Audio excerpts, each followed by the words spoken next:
Shalom, selamat pagi saudaraku yang dikasihi oleh Tuhan Yesus Kristus. Kita kembali jumpa di dalam kasih Tuhan Yesus Kristus. Dan selalu yang menjadi doa dan harapan saya, biarlah berkat Tuhan, kasih, sukacita dan damai sejahtera Allah terus memenuhi kehidupan Bapak Ibu Saudara sekalian. Saudaraku, mari kita sungguh-sungguh siapkan hati untuk masuk dalam doa syukur pagi ini.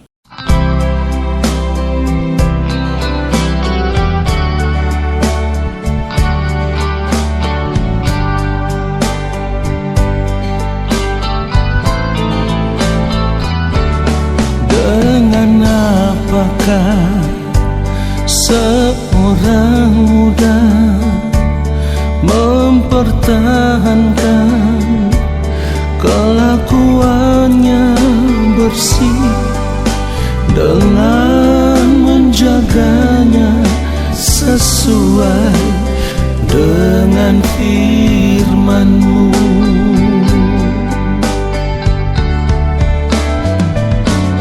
Dengan apakah seorang muda mempertahankan kelakuannya bersih dengan menjaganya sesuai dengan firman-Mu?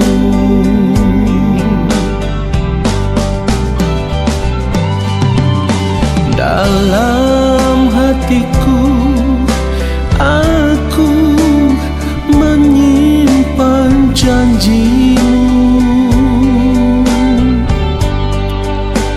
supaya aku jangan berdosa terhadap Engkau.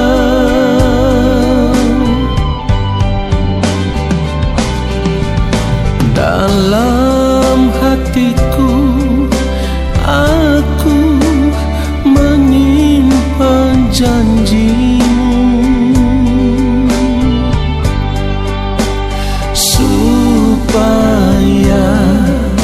aku jangan berdosa terhadap Engkau.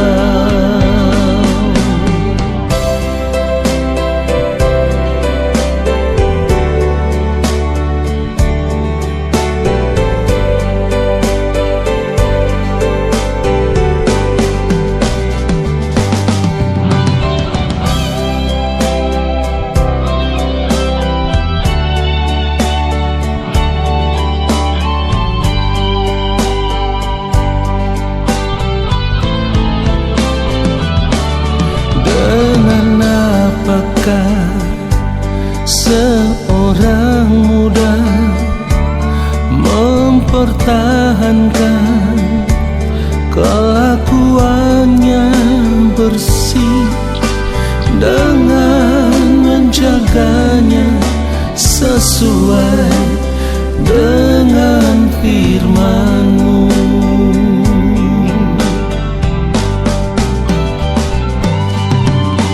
Dalam hatiku aku menyimpan janji-Mu, supaya aku jangan berdosa terhadap Engkau.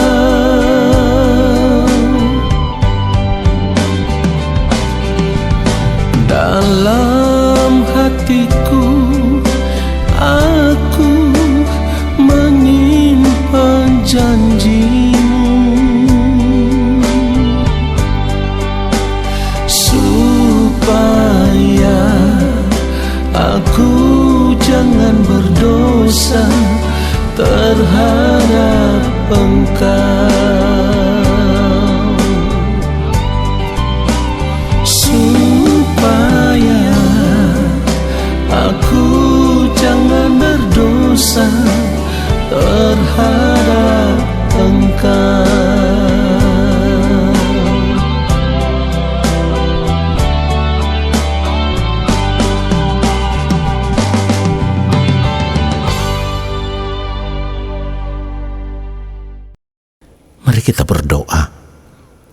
yang maha mulia, Allah Bapa kami yang ada di dalam kerajaan sorga.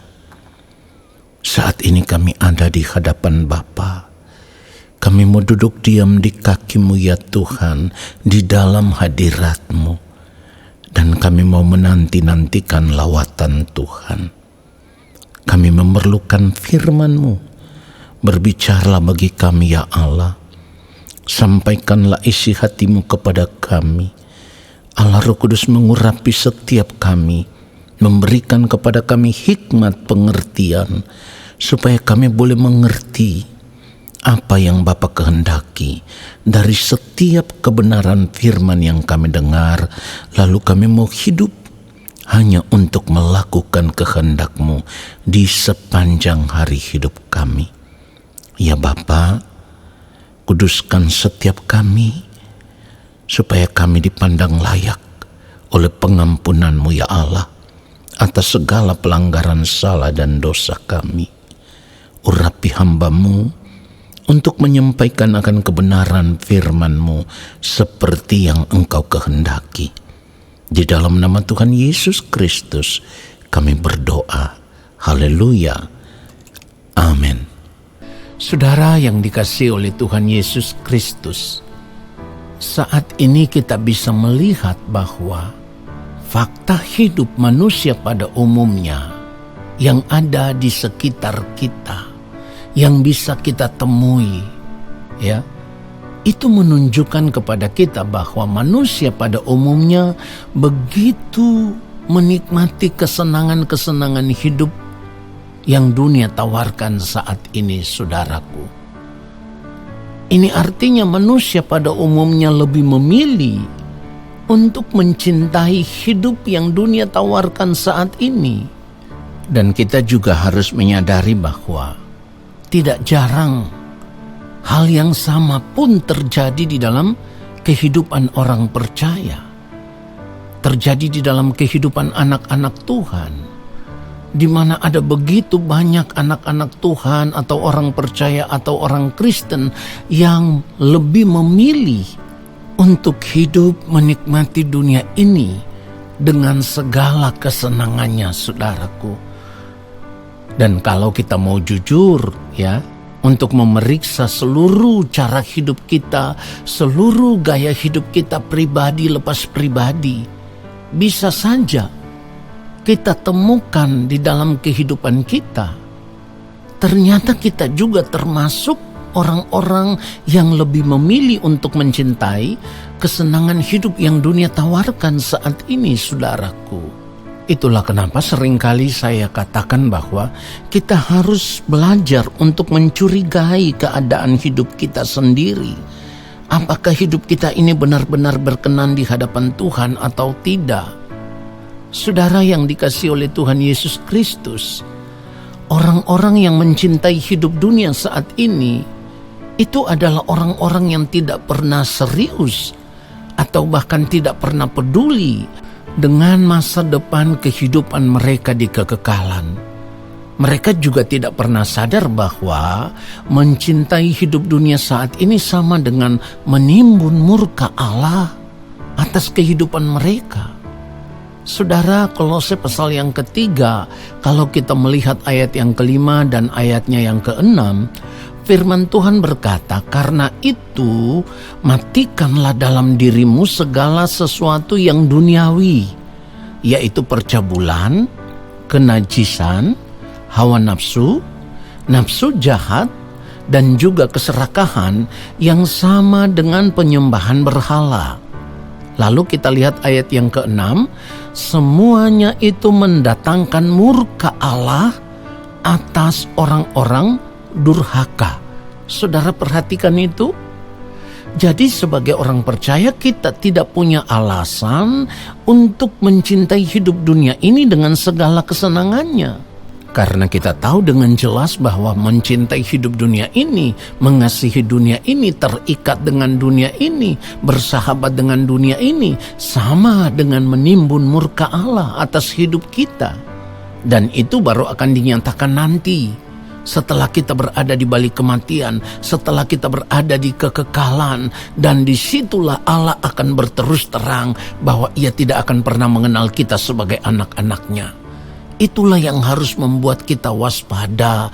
Itulah yang harus membuat kita saat ini mawas diri. Itulah yang harus membuat kita benar-benar menjaga hati dan pikiran kita supaya tetap ada sepikiran, seperasaan dengan Tuhan, dan mau hidup hanya seturut kehendak Tuhan saja. Nah, saudara yang dikasihi oleh Tuhan Yesus Kristus, mencintai hidup dunia ini dengan segala kesenangannya dan tidak peduli dengan perintah Tuhan untuk menjauhi semua itu, seperti yang firman Tuhan sudah katakan tadi, maka semuanya itu akan mendatangkan murka Allah atas kehidupan kita.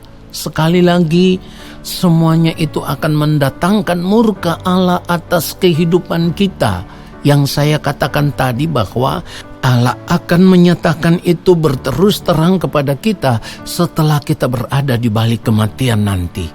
Saudara, ini satu kengerian yang sangat luar biasa. Kita harus gentar terhadap hal ini. Kalau saudara tidak takut, saya tidak mengerti. Mengapa? Hanya karena kesenangan hidup dunia ini saudara rela menerima murka Allah, dan itu artinya saudara akan terbuang ke dalam kebinasaan kekal. Yang firman Tuhan katakan, di sanalah terdapat ratap tangis dan kertak gigi. Hukuman itu tidak pernah berakhir, dan saya selalu berkata, saudaraku, api neraka itu tidak pernah padam. Saudara yang dikasihi oleh Tuhan Yesus Kristus, kita bisa saja tidak peduli dengan keadaan ini sekarang, tetapi ingat baik, ketika kita berada di balik kematian, ketika kita berada di kekekalan, maka kita sudah tidak punya kesempatan lagi untuk berubah. Ketika kita berada di kekekalan, kita sudah tidak punya kesempatan lagi untuk memperbaiki diri. Kita sudah tidak punya kesempatan lagi untuk bertobat, saudaraku. Jadi jangan sampai menyesal dan ternyata itu semua sudah terlambat. 1 Petrus pasal yang ketiga, kalau kita baca mulai ayat 10, firman Tuhan katakan, siapa yang mau mencintai hidup dan mau melihat hari-hari baik, ia harus menjaga lidahnya terhadap yang jahat dan bibirnya terhadap ucapan-ucapan yang menipu. Ayat 11, ia harus menjauhi yang jahat dan melakukan yang baik. Ia harus mencari perdamaian dan berusaha mendapatkannya. Ayat 12, sebab mata Tuhan tertuju kepada orang-orang benar dan telinganya kepada permohonan mereka yang minta tolong. Tetapi wajah Tuhan menentang orang-orang yang berbuat jahat. Saudara, kalau dikatakan siapa yang mencintai hidup dan mau melihat hari-hari baik, ini artinya bukan hidup hari ini, bukan hidup di dunia ini. Mencintai hidup yang dimaksudkan di sini adalah mencintai hidup di kekekalan, hidup di dalam kerajaan Allah Bapa di sorga. Kalau hidup hari ini, saudaraku, firman Tuhan sudah katakan, Efesus pasal 5 ayat 16, dan pergunakanlah waktu yang ada karena hari-hari ini jahat. Jadi bagaimana mungkin kita mencintai hidup hari ini kalau kita tahu hari-hari ini adalah jahat? Saudara, kita harus sadar bahwa waktu hidup kita di dunia ini sangat singkat, sangat terbatas, ya. Firman Tuhan katakan hanya 70 tahun, saudaraku, ya. Kalau kuat. Dan kita tidak pernah tahu kapan waktu Tuhan tiba bagi kita tidak pernah tahu. Bisa saja waktu hidup kita di dunia ini tidak sampai 70 tahun. Nah, kita harus mempersoalkan itu. Kita harus benar-benar periksa hidup kita, apakah hidup kita ini sudah benar-benar berkenan di hadapan Tuhan atau belum. Saudara, kita harus mengambil keputusan untuk meninggalkan semua cara hidup dunia yang sudah terlanjur mengikat kita. Kita harus berani untuk menjauhi semua bentuk kejahatan hidup seperti yang firman Tuhan katakan tadi, apapun bentuknya. Dan kalau kita tahu itu adalah kenajisan di mata Allah, itu adalah kejahatan di mata Allah, itu adalah kekejian di mata Allah, maka kita harus menjauhi semua itu, saudaraku. Kita harus mulai berjuang untuk hidup benar di hadapan Allah. Jika kita benar-benar ingin melihat anugerah keselamatan yang kita terima di dalam Tuhan Yesus Kristus itu menjadi nyata dalam kehidupan kita kelak ketika kita berada di kekekalan. Saudara, Wahyu 21 ayat 27 menyatakan dengan jelas kepada kita, segala bentuk kekejian itu tidak bisa masuk di dalam kerajaan surga. Kalau kita melihat kebenaran firman Tuhan ini, Wahyu 21 ayat 27, tetapi tidak akan masuk ke dalamnya sesuatu yang najis, atau orang yang melakukan kekejian atau dusta, tetapi hanya mereka yang namanya tertulis di dalam kitab kehidupan anak domba itu. Oleh sebab itu kita harus berjuang benar-benar untuk tetap ada dalam kesucian kekudusan Allah.